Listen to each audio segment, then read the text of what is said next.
Mrs. Veronica Adeny was not a woman who missed details. As the matriarch of the powerful Adeny family, she had built an empire alongside her late husband and watched it grow into a legacy her only son, Tundai, was now set to inherit. But while she trusted her son's brilliance in business, she had serious doubts about his judgment in love. His new fiancée, Amara, a stunning and seemingly humble young woman, had appeared out of nowhere, dazzling Tundai with her beauty and charm. Veronica, however, had a gnawing feeling that something was off. There was a glitter in Amara's eyes that reminded her too much of gold diggers from Lagos society events, people who knew exactly what to say and when to say it. The final straw came during a family dinner when Amara laughed a little too loudly at Tundai's mediocre joke and subtly dismissed Veronica's suggestion for a family foundation project. Veronica had spent decades decoding people's masks, and she sensed Amara's was porcelain thin. But rather than confront her directly or sabotage the relationship through gossip, Veronica decided on something far more unconventional. She would become the maid. She would move into her own mansion in disguise and get a front-row seat to who Amara truly was when no one was watching. With the help of her old friend and private investigator, she had a false identity created, Mama Titi, an aging widowed housekeeper looking for part-time work. A week later, with her silver-streaked hair tied up in a scarf, hands slightly stained with dye to roughen them, and her elegant posture slumped just enough, Veronica knocked on the back door of her own estate, ready to step into a world where her son's future and the truth awaited. The estate manager, Johnson, opened the door to find a tired-looking older woman clutching a modest nylon bag and a letter of recommendation. He barely glanced at the paper before ushering her in.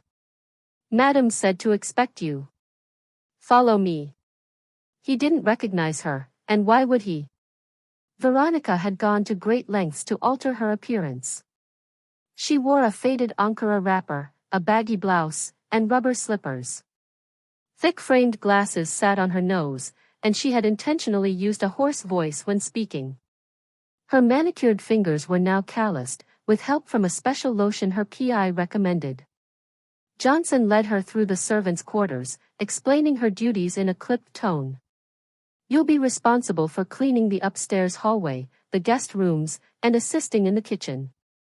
The madam of the house, Miss Amara, prefers the staff to be quiet and invisible. Don't disturb her unless she calls you." Veronica nodded wordlessly, her heart beating fast. This was it, her first step into the shadows of her own home. She wasn't used to silence, to submission, to not being called Ma. It felt surreal. Her room was a small, windowless space near the laundry area, far from the suite where she had once held court as the queen of the Adeny house. That evening, after her first shift cleaning the hallway, she heard Amara's laughter from the sitting room. It was high-pitched and theatrical, just like she remembered.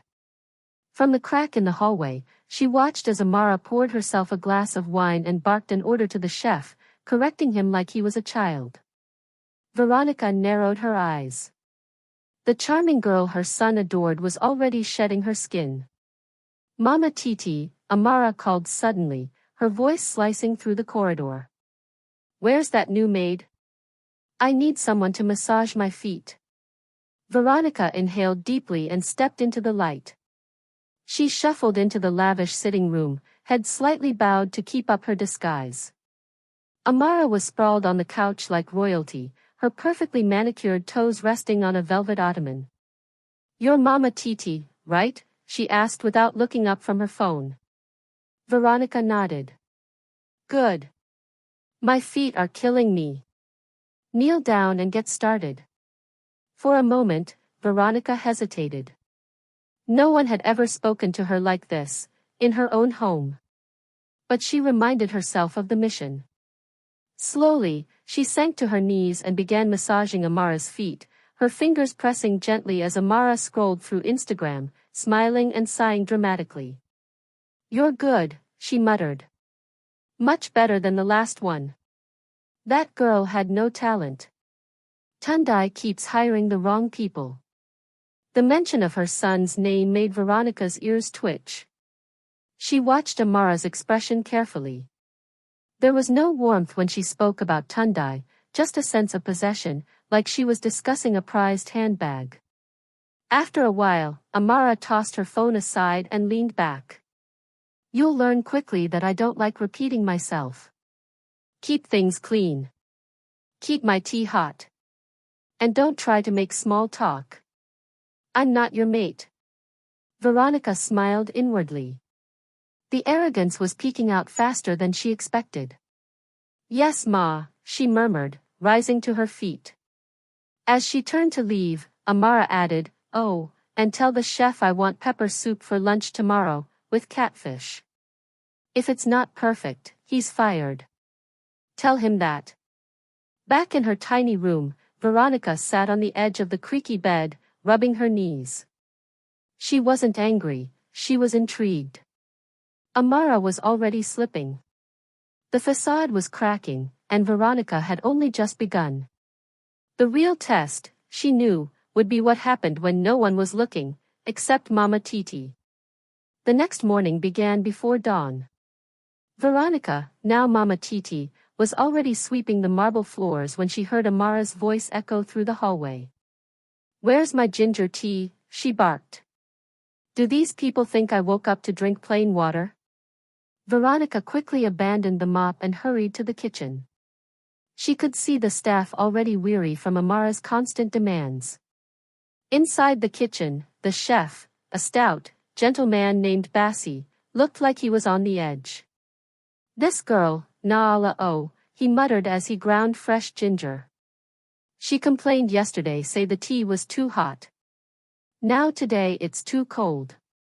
Tomorrow maybe it will be too invisible. Veronica stifled a laugh. She was beginning to like Bassie. There was an unspoken camaraderie among the staff, one built on shared stress and whispered complaints. Later in the day, Veronica quietly observed. Amara entertained a group of friends by the pool, all dressed in designer swimwear, their conversations dripping with gossip and showmanship. Amara laughed the loudest, sipped the most champagne, and boasted about her upcoming wedding to Nigeria's finest bachelor. When one of her friends jokingly asked if she truly loved Tundai or just his bank account, Amara didn't deny it. Instead, she winked and said, let's just say I know how to secure the bag. Veronica's heart clenched. It was one thing to suspect, but another to hear it confirmed so shamelessly. She walked away from the balcony, her hands shaking slightly. This wasn't just about her son marrying a gold digger, this was about protecting the legacy she and her late husband had built with blood, sweat, and discipline. As the sun set behind the mansion, Veronica looked up at the gilded windows of her estate. This was no longer just a test. It was war. Veronica had been in the house for just under a week, and already the carefully curated image Amara presented to Tundai was beginning to unravel. By day, Amara fluttered around the house in silk robes, barking orders at the staff and fussing over her nails. But when Tundai came home in the evenings, she transformed into a sweet, supportive fiancée, hanging on his every word, laughing a little too eagerly, and pretending to be fascinated by the business talk that clearly bored her. That evening, Veronica was polishing the stair railing when Tundai arrived. The way Amara ran into his arms giggling felt like a performance. I made dinner reservations for us, she said, cupping his face. Just you and me. You've been working too hard. Tundai smiled, grateful and unsuspecting. Veronica, watching silently from the shadows, clenched the rag in her hand. As soon as Tundai went upstairs to change, Amara's mood shifted. She walked into the kitchen where Bassie was seasoning goat meat and frowned. What's this smell? Oh, so local. Throw it away, I don't want Tundai's clothes absorbing this village odor. Bassie opened his mouth to protest but, met with Amara's glare, quietly turned off the stove. Veronica's fists balled at her sides. She had spent years teaching Tundai to appreciate both his roots and his riches, and here was this girl trying to erase the very things that made him whole. That night, as Veronica lay in her small bed, she thought long and hard. The wedding was in 2 months. Invitations were being printed. Time was not on her side. She needed more than suspicion, she needed proof. Solid, undeniable evidence of Amara's true character. And she knew exactly how to get it. Veronica woke up with a renewed sense of purpose. The test was over, it was time for strategy. If Amara truly was who she suspected, all it would take was a little temptation to bring her true self into the light. That morning, Veronica cooked breakfast for the staff. While everyone gathered around the small kitchen table, she casually mentioned something she'd overheard during her previous job with a wealthy family. They say Chief Uchena's son dumped his fiancée, she began, stirring a pot of beans. The others turned to her, curious. He found out she was cheating with one of his father's business partners. The girl said she was only doing it to secure their future. Can you imagine? Amara, who had just walked in to grab a bottle of water, froze mid-step. Wait, what did you just say? She asked, narrowing her eyes at Mama Titi. Veronica smiled gently. I was just telling them, some people will do anything for money, even pretend to be in love. That evening, Veronica slipped into the library, a place Amara never entered, and made a phone call to her old friend Yuke, a seasoned private investigator. I need eyes on her, she whispered. Everything. Who she meets when Tundai isn't around. Who she calls. I want the truth. The next day, Amara received a mysterious phone call and stepped out of the house in a rush. Veronica, dusting a bookshelf nearby, took note of the time and direction. Minutes later, she saw Amara get into a sleek black SUV at the corner of the street. Veronica's phone buzzed. It was Yuke. We've got movement. She's meeting someone at Oriental Hotel. Looks like it's not the first time either. Veronica's lips curved into a tight, satisfied smile. The trap had been set. Yuke's update sent a shiver of vindication down her spine. She didn't enjoy spying, but if her son's heart and legacy were at stake, there was no room for guilt. That evening, she met Yuke in a discreet spot near the estate. He handed her an envelope thick with printed photos. Veronica's heart pounded as she pulled them out one by one. There was Amara, dressed to kill in a tight red gown, walking arm in arm with a much older man, a man Veronica instantly recognized. Chief Kenneth Ojendale. One of Tundai's key business partners. And a notorious womanizer. The two of them sat close in the hotel's rooftop lounge, wine glasses clinking, hands brushing far too often. In one photo, Amara leaned in, whispering something into Kenneth's ear. His face lit up with a wide grin. It was damning. Undeniable. Veronica stared at the photos, fury simmering just beneath her carefully controlled exterior. But still, she needed more. Amara would deny everything if confronted too soon. So she slipped the envelope into a safe spot under the mattress of her tiny room and waited.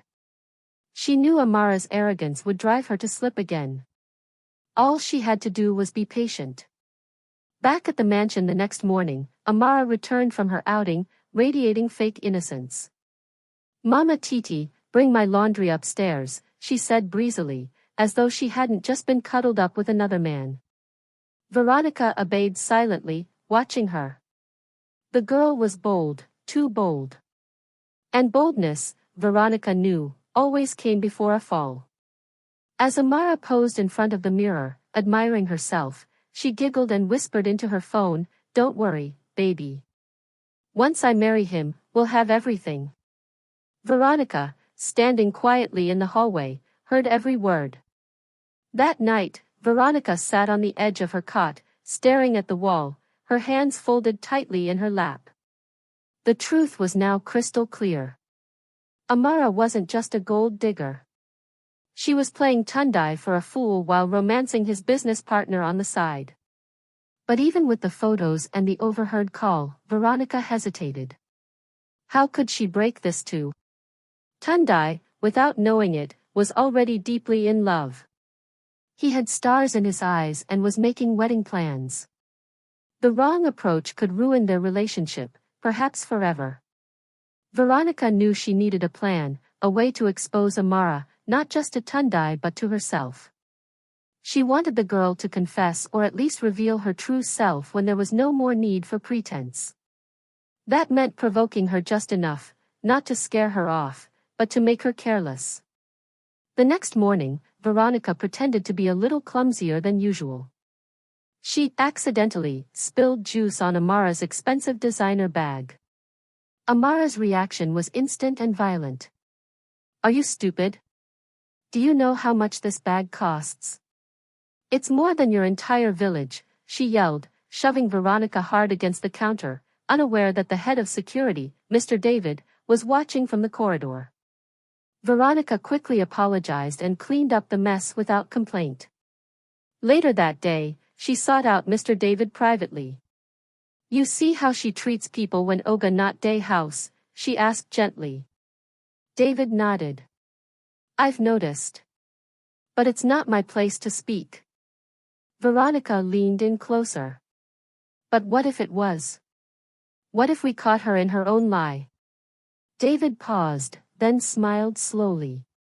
"You have something in mind?" Veronica nodded, her eyes gleaming. "Yes. It's time we staged a little drama." Veronica knew the only way to truly convince Tundai was with undeniable evidence, something he could see, hear, and feel for himself. She shared her plan with Mr. David, who agreed to help. "We'll set up hidden cameras in the lounge and kitchen," she explained. "Those are the places where Amara usually drops her guard. We just need her to say the wrong thing at the right time." That same day, while Amara was out for her weekly facial appointment, David discreetly installed 2 small cameras, one behind the kitchen spice rack and another inside a flower vase in the lounge. Veronica made sure everything looked exactly the same, not a cushion out of place. The trap was set. All they had to do was wait. The following afternoon, Veronica purposely delayed Amara's lunch by 10 minutes, just enough to irritate her. As expected, Amara stormed into the kitchen, heels clacking furiously. "What kind of nonsense is this? Must I teach you people everything?" she yelled, hurling a wooden spoon across the room. "When I finally marry Tundai, all of you will go. Especially you, Mama Titi. You're just a dirty old woman pretending to be useful." Veronica didn't flinch. She bowed her head and whispered, "Sorry, Ma." Amara scoffed and muttered under her breath, "Let me just hold this marriage for 6 months. After that, I'll file for divorce and get half of everything. Kenneth said the prenup won't hold in court. Then we'll fly to London, just the 2 of us." Veronica's ears burned, but she kept her face blank. She knew the camera had caught everything, every word, every sneer, every wicked laugh. The final nail in the coffin was in place. Now, all that remained was showing Tundai the truth. 2 days later, Veronica stood in the living room, heart pounding beneath her plain wrapper, waiting for her son to return. The house was quiet, the kind of silence that comes before a storm. Tundai had no idea what awaited him. When he finally walked in, briefcase in hand and a smile on his face, he called out, "Amara? Mama Titi? Anybody home?" Veronica stepped forward slowly. "Tundai, my son. Sit down. We need to talk." He blinked at her, surprised at the firm tone. "Mama Titi, are you okay?" he asked, genuinely concerned. She didn't answer. Instead, she reached into the drawer and pulled out a flash drive. "Please, watch this. It's about Amara." Tundai hesitated. "Wait, what are you talking about?" Veronica held his gaze, her voice calm but steady. "Just watch."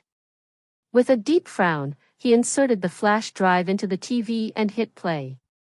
The footage rolled, Amara screaming in the kitchen, her cruel words about divorce and taking his money, her secret conversations with Kenneth, and even the way she shoved Veronica. Tundai sat in stunned silence, the color draining from his face as the truth unfolded right in front of him. The woman he had planned to marry, the one he defended fiercely to friends and family, was nothing more than a masterful liar. When the video ended, he turned slowly to Veronica. How did you get all this? Veronica stood tall, her voice now strong and proud. Because I'm not Mama Titi, Tundai. I'm your mother. And I've been here the whole time. Tundai's jaw dropped. His heart shattered, and the illusions he'd clung to crumbled in an instant. He sat in stunned silence, his eyes darting between the paused screen and the woman he now realized was his mother in disguise. You pretended to be a maid in your own house, he asked, barely above a whisper. Veronica nodded, her expression calm but resolute. I had to know who she really was, Tundai. Not the version she showed you, but the one she became when she thought no one important was watching. I couldn't sit by and let you throw your life and our legacy away. Tundai ran his hands through his hair, overwhelmed. You should have told me, he muttered, pacing. You should have trusted me. Veronica stepped forward. I do trust you. But love blinds even the smartest people. You needed to see it with your own eyes. Now you have. Just then, Amara walked in, oblivious to the storm she was walking into. Babe, I was thinking we could try that new restaurant. She stopped mid-sentence when she saw the TV, the remote in Tundai's hand, and Veronica standing tall and regal, no longer acting like the humble housemaid. Her face paled instantly. What is this? She asked, trying to play innocent. Tundai turned to her slowly. Do you love me, Amara? She blinked, tried to speak, but no words came. I asked you a question, he said, his voice sharp now. I do, she stammered. Then explain the video. Explain Kenneth. Explain the prenup comments. Explain all of it. Amara's silence said everything. Tundai took a deep breath, his voice cold. Get out of my house. Veronica said nothing. She didn't need to. Justice had spoken. Amara stood frozen, eyes darting between Tundai and Veronica. For the first time since she stepped into the Adini mansion, she looked truly powerless. Tundai, please. It's not what you think, she said, her voice trembling. I was just scared. I didn't know how to be the kind of woman you needed. Kenneth, he was just giving me advice. Tundai raised a hand to silence her. Save it. I don't want your lies. You insulted my mother, plotted with another man, and planned to destroy everything I've worked for. That's not fear. That's greed. Tears welled in Amara's eyes pleaded, but Veronica remained unmoved. She had seen women like this before, tears used as weapons when charm failed. Amara's sobs grew louder, her voice rising in desperation. You think I didn't love you? I was willing to marry you. Isn't that something? Veronica stepped forward, eyes sharp. No, my dear. That's a business transaction, not love. Amara realized it was over. Without another word, she turned, stormed up the stairs, and returned 10 minutes later, dragging her designer luggage behind her. No one helped her. The staff, who had silently endured her cruelty, stepped aside as she passed. As the front door slammed behind her, the entire mansion seemed to exhale. Tundai collapsed onto the couch, burying his face in his hands. I feel like a fool. Veronica sat beside him, placing a firm hand on his shoulder. No, my son. You loved someone who didn't deserve it. That's not foolish, that's human. But now, you know better. Tundai looked at her, eyes filled with gratitude and heartbreak. Thank you, Mom. You saved me. Veronica smiled gently. It's what mothers do. The days following Amara's dramatic exit were quiet. Tundai moved like a shadow in his own home, polite but distant. He barely touched his food, stopped going to the office, and spent long hours on the balcony, staring at nothing. Veronica gave him space, knowing some wounds needed silence to heal. But she also knew heartbreak had to be processed, or it would harden into bitterness. One evening, she joined him on the balcony with a tray of pepper soup and ginger tea. "You haven't eaten all day," she said gently. Tundai didn't respond at first and sighed. "I feel like I don't know how to trust anymore." Veronica sat beside him. "That's understandable. But you don't rebuild trust by hiding. You rebuild by understanding why it broke, and learning from it." She placed the tray on the table and looked at him carefully.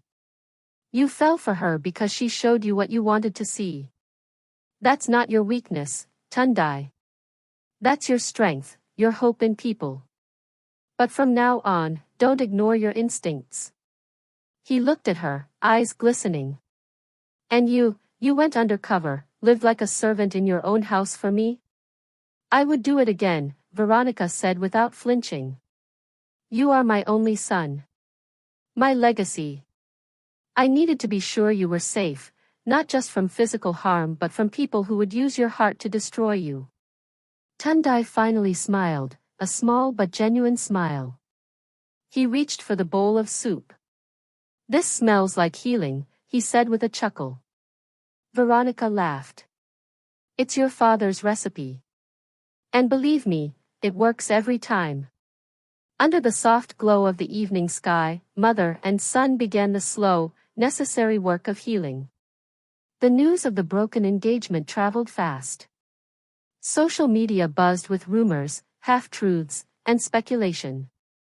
Some blogs claimed Tundai had caught Amara cheating, others painted it as a clash between the fiancé and the overprotective mother. No one knew the full story, and the Adenia family made no public statement. But the silence only fueled the gossip. At a high-society charity gala a week later, Tundai made his first public appearance, alone. Reporters swarmed him with questions, but he offered only polite nods and vague smiles. Veronica watched from across the room, dressed elegantly in a midnight blue gown, her presence commanding as always. She had returned to her rightful place, not in disguise, not hidden, but as the matriarch everyone respected and feared. One of Veronica's old friends approached her, fanning herself dramatically. "I heard about the girl. You were right all along, Abby," she whispered. Veronica simply sipped her wine. "Let's just say God gives mothers instincts for a reason." Meanwhile, Tundai found himself cornered by a woman named Bisola, the daughter of a prominent senator. She smiled coyly, her eyes sparkling. "So, you're single again?" she asked, her tone playful. Tundai chuckled, but there was no warmth in his eyes. "I'm not shopping for love right now."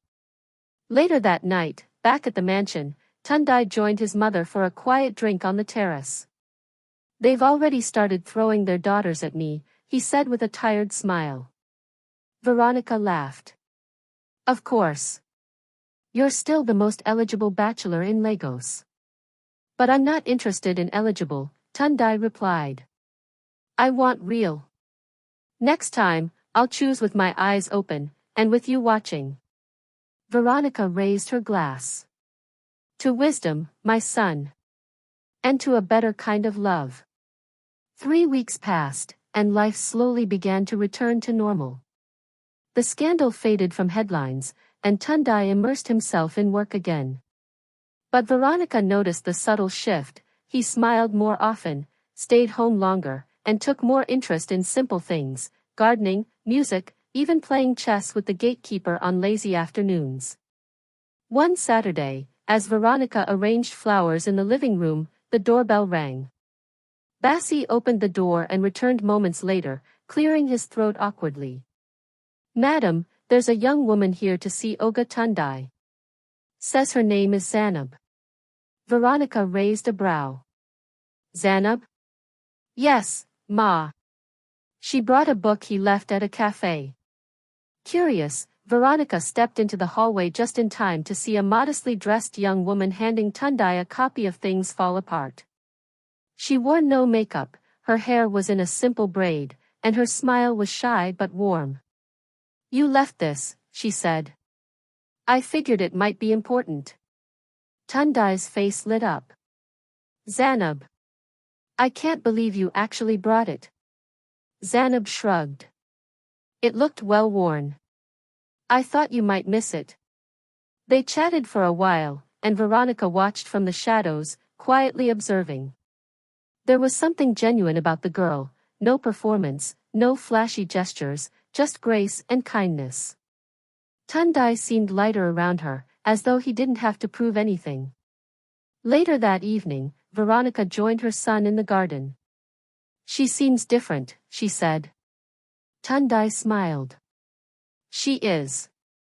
I met her the day after Amara left. She served me coffee, then corrected me when I misquoted Achebe." Veronica chuckled. "That's bold." "She's bold," Tundai said, "but in the best way." For the first time in a long time, Veronica felt hope stir in her chest again. In the weeks that followed, Zanab's quiet presence became a soft but steady rhythm in Tundai's life. She didn't try to impress him, she simply was. She asked about his business ideas, not his bank balance. She listened without flattery and challenged him with intelligence, not manipulation. Veronica watched from the sidelines, cautious, but curious. One afternoon, while Tundai was at a board meeting, Zanab stopped by the mansion with a basket of plantain chips and homemade zobo for the staff. "I just wanted to say thank you for always treating me kindly," she said with a humble smile. Bassie, touched, called her a breath of fresh air. Veronica watched from the balcony as Zanab helped Mama buy in the kitchen, laughing as she stirred a pot of egusi. Later, Veronica invited Zanab to the garden for a private chat. The young woman came willingly, her eyes calm and sincere.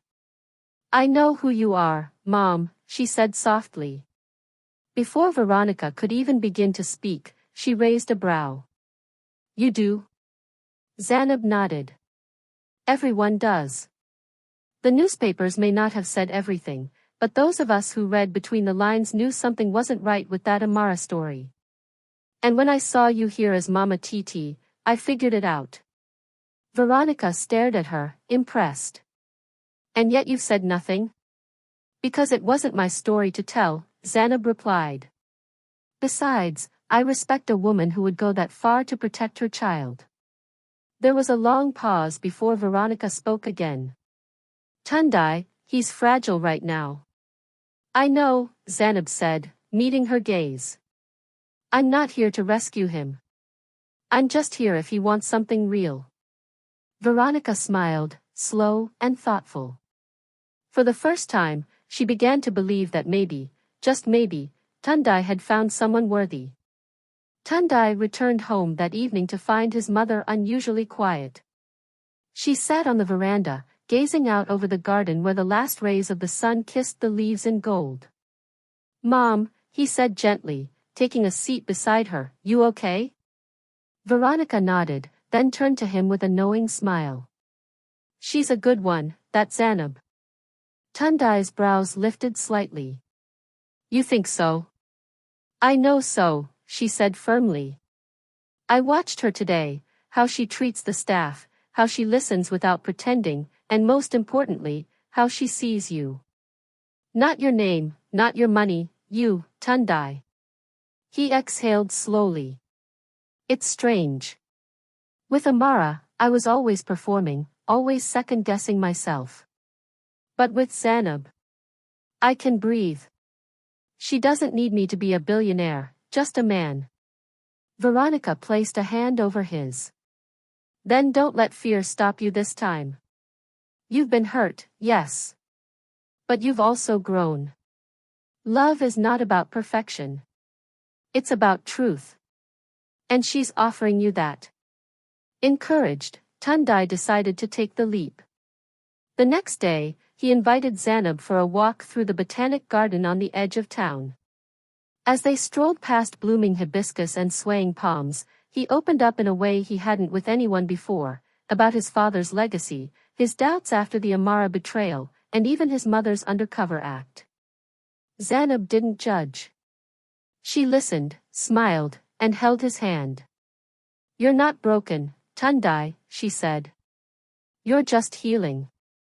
And I'm not afraid of your scars." For the first time in months, Tundai felt peace settle over him like a warm blanket. Maybe love didn't need drama. Maybe it just needed honesty. The Adani estate was alive again, not with the chaos of a lavish wedding or the noise of gossip, but with the quiet hum of genuine happiness.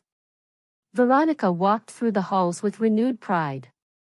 Not because her son had found another woman, but because this time, he had found the right one.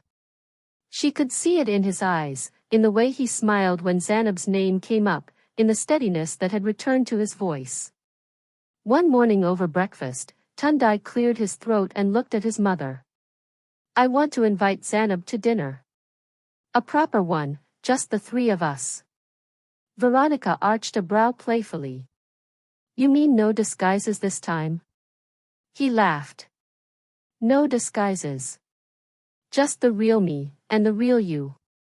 When Zainab arrived that evening, she wore a simple cream dress and brought a bouquet of fresh flowers, hand-picked, not purchased.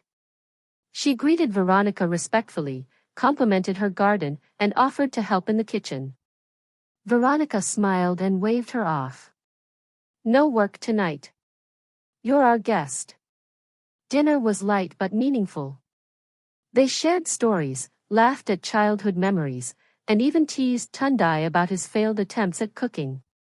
At one point, Zainab looked at Veronica and said, "You know, Ma, I've never seen a mother love her son so fiercely. You're like a lioness." Veronica tilted her head, amused. "You'll find out one day, a mother will fight the world to protect her child." After dinner, Tundai walked Zainab to her car under the stars. "So what did you think?" he asked. She leaned against the car and smiled. "I think I just had dinner with two of the most intimidating people in Lagos, and somehow, I feel completely at home." Tundai smiled, heart full. "Then stay a while." Weeks passed, and what began as quiet companionship between Tundai and Zainab blossomed into something undeniable. They weren't loud about their relationship, no grand social media posts or flashy dates. Just long walks, honest conversations, and the kind of laughter that echoed from the heart. The staff adored her. Veronica especially had grown fond of the calm Zainab brought into their lives. It was as if the house had taken a deep breath and finally exhaled peace. One sunny afternoon, Tundai took his mother on a walk through the family orchard. "I've been thinking," he began, nervously tugging at the sleeve of his shirt, "about what comes next." Veronica glanced at him knowingly. "You want to propose?" He paused. "Yes. But I want to do it right this time. No secrets. No surprises. I can't handle, just honesty." Veronica stopped and turned to face him. "Then start with your heart. Give her that first. If she accepts it, the rest will follow." That evening, Tundai invited Zainab back to the garden where they'd had their first real conversation. It was just the two of them, surrounded by candlelight and the scent of jasmine. "Zainab," he said, holding her hands, "you walked into my life at a time when I didn't even trust myself. And you didn't try to fix me. You just saw me." She smiled, eyes shimmering. "Because I liked what I saw." He dropped to one knee, pulling a simple yet elegant ring from his pocket. "Will you keep seeing me, every day, every season, for the rest of our lives?" Tears welled up in her eyes as she nodded. "Yes, Tundai. 1,000 times yes." From a distance, Veronica watched from the terrace, her heart full. Her son had finally found love, not perfect, but pure. The wedding was a quiet affair, elegant, intimate, and filled with meaning. No tabloids, no influencers, no spectacle. Just close family, a few trusted friends, and a garden bathed in sunlight. Tundai stood at the altar, calm and sure, dressed in a cream agbada trimmed with gold. Zainab walked down the aisle in a lace gown that whispered simplicity and grace, her smile brighter than any jewel. Veronica, seated at the front, wore a champagne-colored geli and carried herself with the regal pride that only a mother who has fought battles for her son could wear. As she watched the vows being exchanged, she felt a weight lift from her shoulders, the kind of peace that only comes after doing what's right, no matter the cost. When the officiant declared them husband and wife, the applause was loud but genuine. Tundai leaned in and whispered something into Zainab's ear that made her laugh, and for a fleeting second, Veronica saw a glimpse of her late husband in her son's joy, a legacy passed on, not just in blood but in values. Later that evening at the garden reception, Veronica raised her glass during a toast. "To my son, Tundai," she said. "You've built businesses, created wealth, and carried our family name with pride. But today, you've done something even greater, you've chosen a partner who sees your heart." She turned to Zainab. "And to you, my daughter, not by blood, but by choice, you've brought calm where there was chaos, truth where there was deceit, and love where there was loneliness. You are the kind of woman who doesn't just marry into a legacy, she strengthens it." As they clinked glasses, the stars emerged in the night sky above them. A new chapter had begun, not one of disguise or deception, but of truth, trust, and timeless love. And Veronica, once just a mother with a plan, finally rested, knowing her mission was complete.